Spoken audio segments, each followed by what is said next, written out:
बिस्मिल्लाहिर्रहमानिर्रहीम अस्सलाम वालेकुम। टुडे और topic is chemical nature of a DNA. तो आज हमें ये देखना है कि डीएनए की केमिकल नेचर कैसी है। तो एक जर्मन केमिस्ट था फ्रेडरिक मिस्टर, इसने डीएनए को डिस्कवर किया था 1869 में। और इसने क्या किया था, इसने वाइट सब्सटेंस को एक्सट्रैक्ट किया था फ्रॉम द फिश पम्प्स और वाइट ब्लड सेल्स, मीन के पस सेल, ह्यूमन के पस सेल से निकाला था। अब पस सेल्स क्या है, pus cell basically dead white blood cells हैं। तो अब इसने एक वाइट सब्सटेंस को एक्सट्रैक्ट किया था फिश के स्पर्म से और पस सेल से। तो वो निकाला इसने कहाँ से था, वो निकाला था इसने न्यूक्लाई में से निकाला था। तो इस वजह इसका इसने नाम रख दिया था न्यूक्लिन। ठीक है। फ्रेडरिक मिस्टर ने क्या किया था, एक वाइट सब्सटेंस निकाला था फिश के स्पर्म में से और वाइट ब्लड सेल्स मीन के पस से निकाला था, इनके न्यूक्लाई से निकाला था। इस वजह से इसने उसको नाम दे दिया न्यूक्लिन। जब इसकी केमिकल नेचर देखी तो इसकी उस मटेरियल की, ठीक है, उस वाइट सब्सटेंस की जो केमिकल नेचर देखी तो उसकी पीएच क्या थी, लो थी। ठीक है। जब लो पीएच थी तो हमने कहा, क्योंकि लो पीएच अगर आप बात करोगे तो 1714 0 to 714, अब वो क्या थी, लो थी, कम थी। तो डैट्स मीन वो क्या थी, एसिडिक था। तो इस वजह से जो उसकी नेचर थी उस सब्सटेंस की वो एसिडिक थी, इसलिए हमने उसका नाम रख दिया न्यूक्लिक एसिड नाम रख दिया।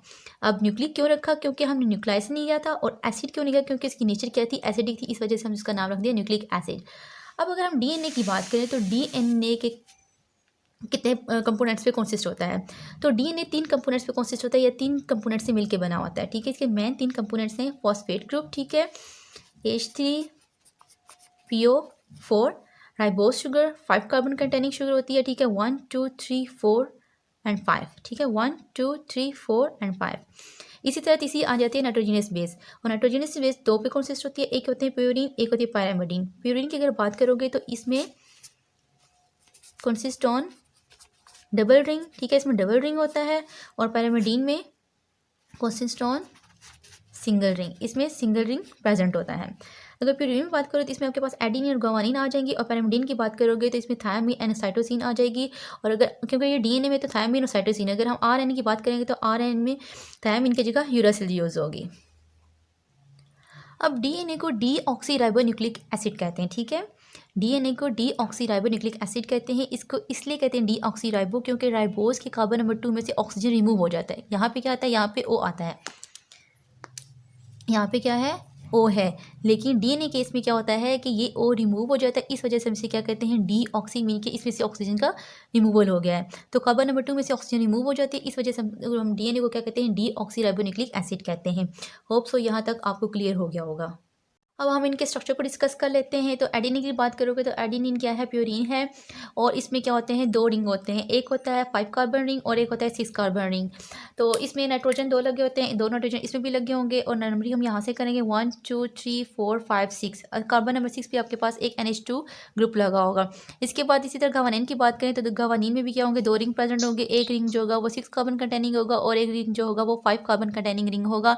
और इसमें सिर्फ क्या होगा, 1 2 3 4 5 6, कार्बन नंबर 2 पे क्या लगा होगा, NH2 लगा होगा। और इधर कार्बन नंबर 6 पे डबल बॉन्ड ओ ऑक्सीजन लगा होगा। इसी तरह अगर हम बात करें थायमीन की और साइटोसिन की, तो थायमीन क्योंकि क्या है, ये पैरामिडीन है। पैरामिडीन में क्या, पैरामिडीन सिंगल रिंग पे कंसिस्ट होता है। तो वो सिंगल रिंग है, तो सिंगल रिंग में क्या होगा, 6 कार्बन कंटेनिंग रिंग होगा।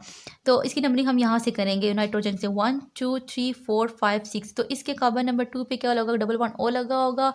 और कार्बन नंबर 4 पे भी डबल बॉन्ड ओ लगा होगा। और कार्बन नंबर 5 पे मिथाइल ग्रुप लगा होगा, CH3 लगा होगा। इसी तरह हम बात करें साइटोसिन के, तो साइटोसिन में भी क्या होगा, सिंगल रिंग होगा और वो 6 कार्बन कंटेनिंग रिंग होगा, 1 2 3 4 5 6। ठीक है, तो इसके भी कार्बन नंबर 2 पे डबल बॉन्ड ओ लगा होगा, लेकिन कार्बन नंबर 4 पे क्या होगा, लगा होगा NH2 लगा होगा। अभी ने हमें कहा कि डीएनए के 3 मेन कंपोनेंट्स होते हैं, phosphate group, ribose sugar and nitrogenous base. इन तीनों को हम क्या बोलते हैं, न्यूक्लियोटाइड बोलते हैं। अब डिफरेंट न्यूक्लियोटाइड आपस में जुड़ेंगी और वो क्या बनाएंगी, वो एक लॉन्ग चेन बनाएंगी, स्ट्रक्चर बनाएंगी डीएनए का। अब ये डिफरेंट न्यूक्लियोटाइड आपस में जुड़ती कैसे हैं वो हम देखते हैं। तो अगर हम बात करें, ये आपके पास एक न्यूक्लियोटाइड है। न्यूक्लियोटाइड किस पे कॉन्सिस्ट होती है, नाइट्रोजनस बेस पे, राइबोस शुगर पे और फॉस्फेट के ऊपर। इसी तरह एक ये न्यूक्लियोटाइड है, एक ये न्यूक्लियोटाइड है। अब ये आपस में कैसे जुड़ेंगी, तो ये जुड़ती है थ्रू एस्टर लिंकेज। अब एस्टर लिंकेज कैसे बनेगा, अब राइबोस शुगर की हमने बात की थी, 5 कार्बन पे कंसिस्ट होता है। ठीक है, 1 कार्बन 2 कार्बन 3 कार्बन 4 कार्बन और 5 कार्बन। 5 कार्बन पे क्या लगा होता है, फॉस्फेट ग्रुप लगा होता है। और 3 कार्बन पे हाइड्रोक्सिल ग्रुप लगा हुआ है। 3 कार्बन जो है राइबोज शुगर ये फ्री होता है, इसके पास हाइड्रोक्सिल ग्रुप लगा होता है और इसके पास फॉस्फेट ग्रुप लगा है। ये दोनों अलाउ करते हैं कि बाकी न्यूक्लियोटाइड इनके साथ अटैच हों, ज्वाइन हों, लिंक करें और इसी तरह एक लंबी चेन बने। तो अब वो कैसे होगा, तो यहाँ पे आपके क्या है, फॉस्फेट ग्रुप लगा हुआ है। अब ये हाइड्रोक्सिल ग्रुप और इस फॉस्फेट में से हाइड्रोजन ग्रुप, ठीक है, ये क्या करेंगे, वाटर की फॉर्म में रिलीज हो जाएगा। अब पीछे ये वाला कार्बन के दरमियान और ऑक्सीजन के दरमियान एक लिंकेज बनेगा, एक बॉन्ड बनेगा जिसे हम क्या बोलते हैं, एस्टर लिंकेज बोलते हैं।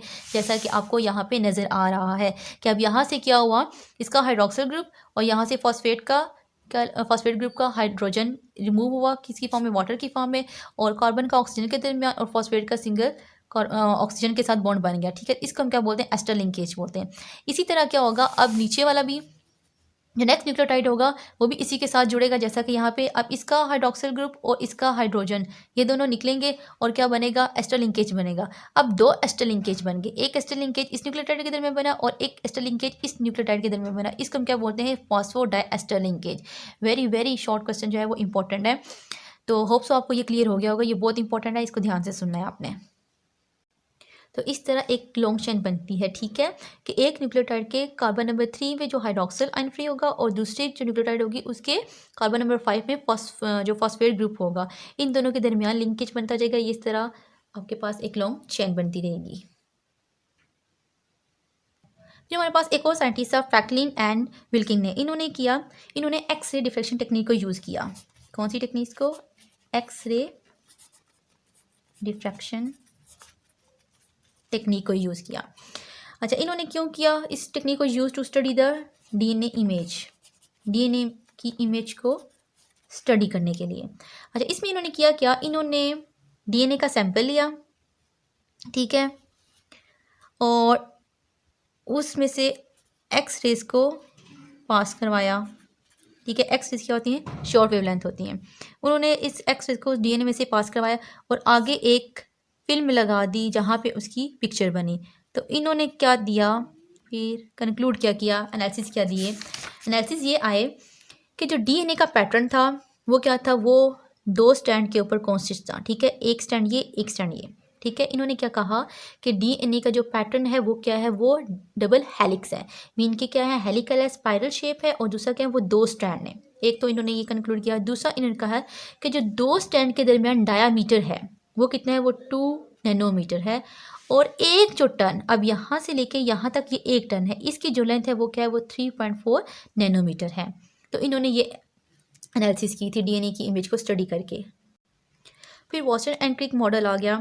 वॉटसन एंड क्रिक मॉडल ने इसी फ्रैंकलिन को मॉडल को आगे लेके चले। इन्होंने मजीद डीएनए के बारे में इंफॉर्मेशन दी। इन्होंने कहा कि एक तो बात इन्होंने ठीक बोल दी कि डीएनए जो है वो डबल हेलिकल स्ट्रक्चर होता है और दोनों स्टैंड के दरमियान जो डायमीटर है वो 2 नैनोमीटर है, और जो एक टर्न की लेंथ है वो 3.4 नैनोमीटर और 34 ऑंगस्ट्रॉम है।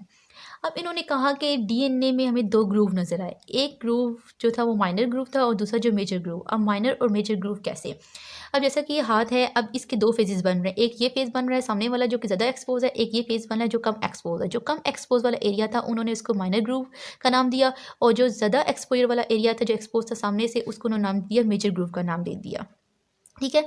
अब उन्होंने कहा कि जो ये डीएनए स्टैंड होते हैं ये क्या है, ये एंटी पैरेलल स्टैंड होते हैं, ठीक है। ये दोनों स्टैंड क्या है, एंटी पैरेलल स्टैंड है, मीन कि अगर एक स्टैंड जो है वो 3 प्राइम से शुरू होकर 5 प्राइम पे जा रहा है तो दूसरा क्या होगा, वो 3 प्राइम से शुरू होगा और 5 प्राइम पे जाके एंड होगा। तो ये क्या हुआ कि दोनों स्टैंड क्या होंगे, एंटी पैरेलल होंगे।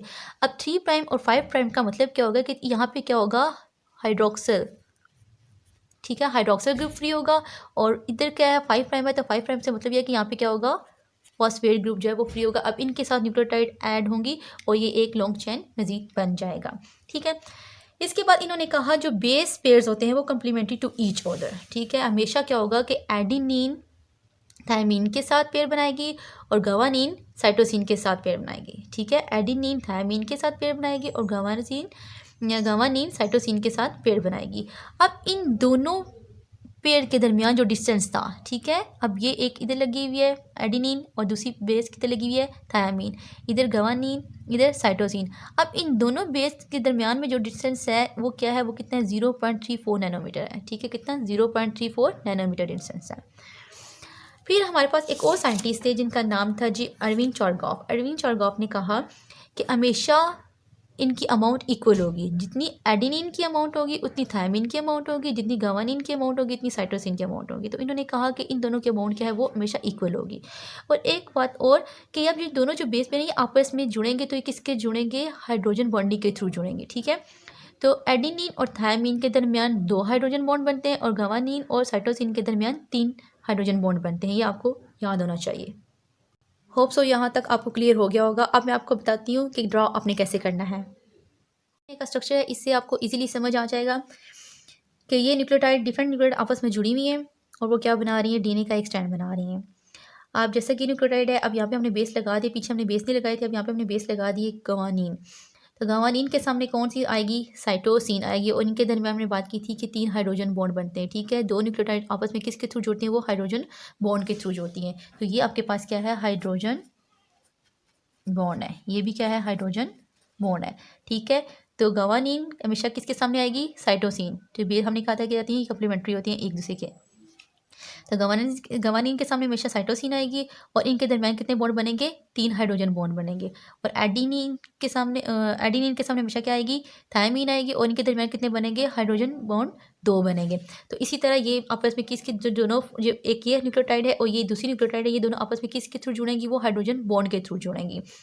और फिर इनके दरमियान जो न्यूक्लियोटाइड आपस में किसके थ्रू जुड़ेंगी, वो एस्टर लिंकेज के थ्रू जुड़ेंगी। और 2 न्यूक्लियोटाइड के दरमियान क्या बना, 2 एस्टर लिंकेज बने जिनको हमने नाम दिया फॉस्फोडाइएस्टर लिंकेज।